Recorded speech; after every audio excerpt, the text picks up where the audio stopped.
Opa, então o que acontece é que eu cheguei aqui ao quarto livro da série do Tom Ripley, da Patricia Highsmith. Essa é uma série que eu venho lendo desde o mês de abril aqui no canal. E esse quarto e penúltimo volume, porque é uma série de 5 livros, né, se chama O Garoto que Seguiu Ripley e foi lançado em 1980. Então, antes de mais nada, esse foi um livro que eu gostei um pouco mais do que eu gostei dos 2 volumes anteriores, principalmente porque, na minha opinião, é um volume que vai resgatar algumas das qualidades do personagem do Tom Ripley e também vai explorar alguns outros aspectos mais interessantes dessa proposta aqui da série, né? Então, se você tem acompanhado os vídeos anteriores que eu venho fazendo sobre os livros aqui do Tom Ripley, então já falei aqui do Talentoso Ripley, do Ripley Subterrâneo e do Jogo de Ripley. Então, se você ver os outros vídeos que eu já gravei a respeito, já sabe que a minha relação com essa série anda meio instável. Então, eu amei demais o primeiro, o Talentoso Ripley, tanto que eu me empolguei pra encarar a saga inteira, né? Só que o segundo e o terceiro volume não me pegaram do mesmo jeito. Então, a proposta da série, a essa altura, já tá bem clara. A Patricia Highsmith, ela vai colocar ali o Tom Ripley a cada novo volume em situações de paranoia, em que aquelas habilidades, aquele anti-herói, né? Aquelas habilidades de sedução e de manipulação vão levá-los a novos crimes. Então sempre há um conflito ali em cada um desses volumes, né? Um conflito de interesses que vai pressionar o Tom Ripley a expor ali as suas fissuras. E é justamente a partir dessas tensões que a trama ali vai ganhar força. Então a gente tá falando de livros de thriller, em que de fato a paranoia vai ser um dos motores ali desses livros. Mas uma das razões de eu não ter curtido tanto essas sequências, o livro 2 e o livro 3, é que aquele lado meio ambíguo do Tom Ripley que a gente conheceu no primeiro livro, principalmente no que diz ali a sua sexualidade também, ele acaba ficando muito em segundo plano, quando não inexistente. Então o Ripley, a gente vê que ele é um personagem que continuou matando,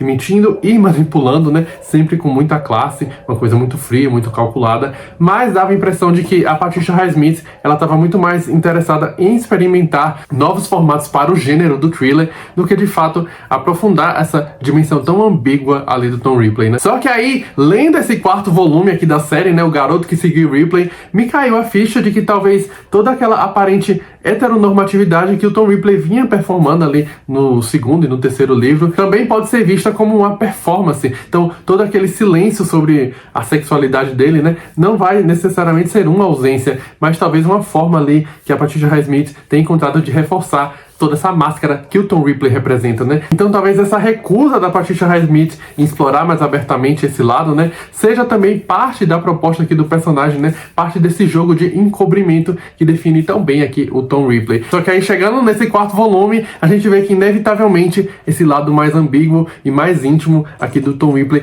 vai ser aflorado mais uma vez. Isso acontece porque a trama vai mergulhar diretamente ali no universo queer europeu ali dos anos 70, com direito a cena drag, com bares gays e toda uma ambientação que vai reativar aquela atmosfera de obsessão e de paranoia que a gente vê muito ali no primeiro livro. Então, mais uma vez, a gente vai ter o Tom Ripley se envolvendo em uma relação muito intensa, quase que obsessiva, com um garoto mais jovem, dessa vez um garoto chamado Frank Pearson. A gente vai ter, além disso, então, o cenário da Guerra Fria, porque boa parte da trama vai se passar ali na Europa, mais especificamente em Berlim, naquela Berlim dividida, né, na Alemanha. Então, em certos momentos vai ser chegado até a ser debatido a questão do comunismo e de toda a questão ali da Guerra Fria mesmo, e da divisão daqueles 2 polos, né, da Berlim Oriental e da Berlim Ocidental. E aí, o interessante é que a partir desse encontro do Tom Ripley com esse garoto, né, o livro parece colocar também ali esse personagem diante de uma pergunta até meio existencial, que seria: se eu precisasse formar um sucessor, né, e se eu precisasse de alguém para seguir os meus passos? Então é como se o Tom Ripley visse ali nesse garoto, né, no Frank, a chance de criar até um legado para ele, né,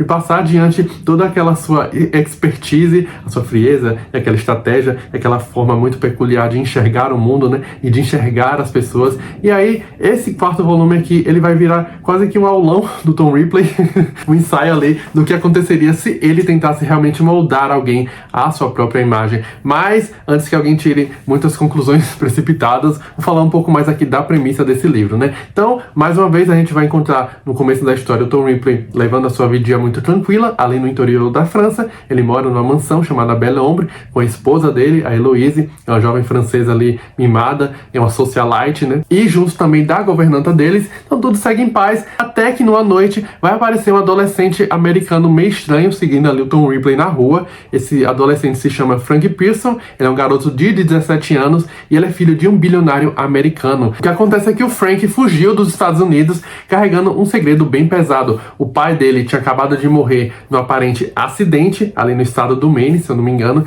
e aí o Frank fugiu logo em seguida. O Frank conta que ele conhecia o nome do Tom Ripley por causa dos vários escândalos nos quais ele esteve envolvido nesses últimos anos, esses escândalos que, aliás, são os plots dos livros anteriores, né? O nome do Tom Ripley aparecia na mídia envolvidos nesses casos, o Dick Greenleaf lá no primeiro livro, dos quadros falsificados lá no segundo, etc. E aí, apesar disso, né, ou talvez por causa disso, o Frank, ele admirava muito Tom Ripley, então ele queria conhecê-lo, entender aquele estilo de vida daquele cara, né, tão amoral, tão misterioso, tão fora da curva. E aí, entre uma conversa e outra, o Frank acaba soltando a bomba ali pro Tom Ripley. Ele confessa que matou o próprio pai. O pai dele era um homem cadeirante e ele o empurrou ali em um penhasco durante um passeio, só que ninguém viu, ninguém suspeitou e a morte foi declarada como acidental. Mas mesmo assim, o Frank, ele meio que surtou com aquilo e fugiu ali dos Estados Unidos. E agora ele tá fugindo da família, ele tá usando o passaporte ali do irmão mais velho, lembrando que ele é menor de idade ainda. E a partir desse encontro, o livro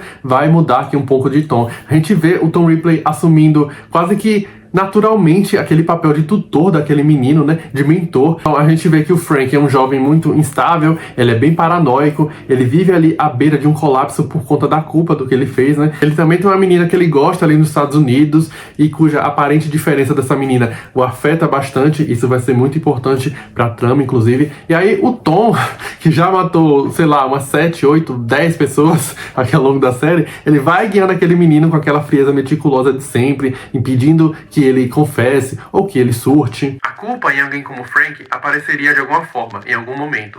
Tom achava que todas as emoções fortes, como o amor, o ódio ou o ciúme, se mostravam em algum gesto, nem sempre sob a forma de uma expressão clara daquela emoção, nem sempre algo que a própria pessoa ou o público esperavam.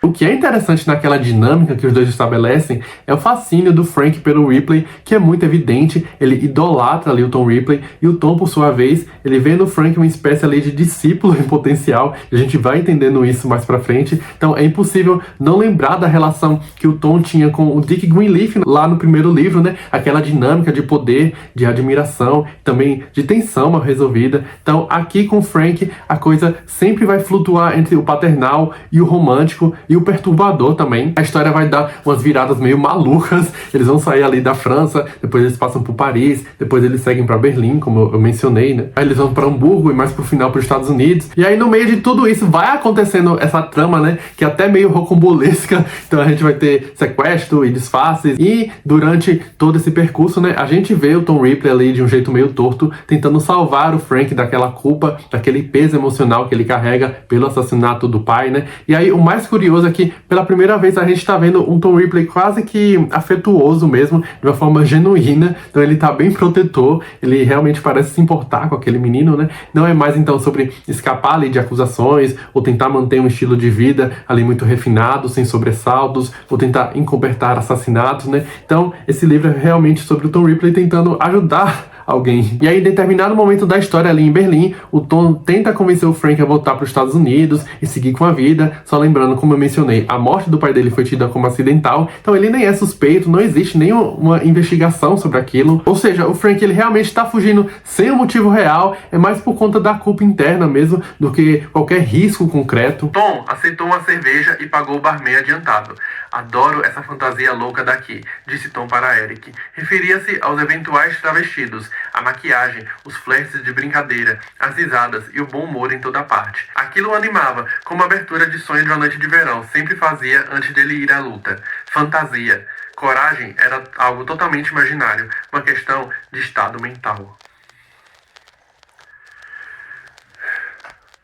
Inclusive, em certo momento aqui da história, né, durante o sequestro, negociações e tudo mais, como eu falei, é um negócio bem rocambolesco. O Tom Ripley, ele vai se fantasiar de drag queen, né? Ele vai se vestir de drag queen ali, e a gente vê naquele momento uma espécie de libertação dele. Ele se sente muito à vontade, ele se sente muito poderoso quando ele coloca aquele vestido, aquela maquiagem, e quando ele assume aqueles trejeitos mais femininos. Então, realmente, como eu falei, né, a questão da sexualidade e dessa ambiguidade aqui de quem é o Tom Ripley e tudo mais vai estar muito mais aflorado nesse volume. Aliás, a própria relação ali entre dois comparsas que vão ajudar o Tom Ripley também fica muito aberto, na minha opinião. E realmente parece, ou me pareceu que eles eram um casal, não sei. Talvez eu esteja viajando.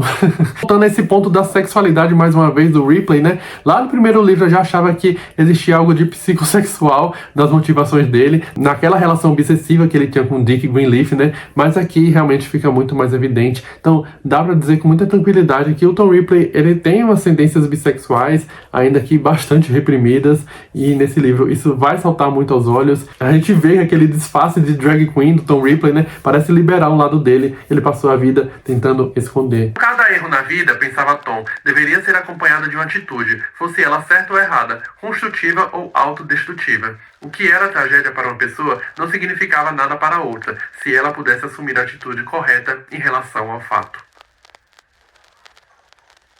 É um livro que constrói essa tensão a partir dessa trama, do que vai acontecer ali com o Frank, se ele vai confessar, o que é que ele vai fazer a respeito daquela culpa dele, mas eu acho que o foco real nesse volume tá realmente naquela relação bem estranha que ele desenvolve com o Tom Ripley, aquela relação muito intensa e até meio trágica entre os dois. Então, no fundo, é como eu falei, como se o Tom Ripley realmente visse ali no Tom uma oportunidade muito rara de moldar alguém à sua imagem, de criar um novo Tom Ripley, né? E sem dar spoilers, o final aqui é bem melancólico, porque no final das contas, talvez a gente perceba que o Tom Ripley, a gente vê o Tom Ripley percebendo que ele pode até tentar ensinar alguém a viver como ele vive, mas talvez nem ele acredite mais que aquelas suas convicções sejam verdade, né? Então esse é um livro que eu acabei gostando um tanto mais do que esses anteriores, como eu mencionei, embora a trama em si não tenha realmente nada de especial. Vai ser meio interessante ali uns comentários que a Patricia Highsmith, na boca do Tom Ripley, vai fazer sobre comunismo, sobre toda essa questão política ali da Guerra Fria e tudo mais. Como eu falei, esse é um contexto que é muito importante também nesse livro. No entanto, eu acho que o grande mérito aqui do Garoto que Seguiu Ripley é realmente o fato dele ser um volume que resgata essa qualidade ambígua, que pra mim é o que faz o Tom Ripley enquanto personagem muito instigante. Mas é isso então.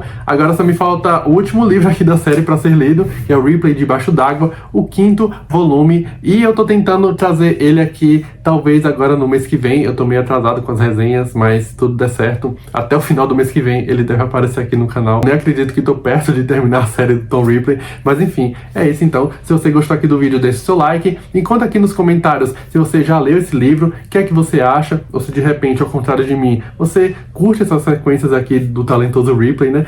E também se inscreve no canal se ainda não for inscrito. Muito obrigado por assistir, um abraço e até a próxima.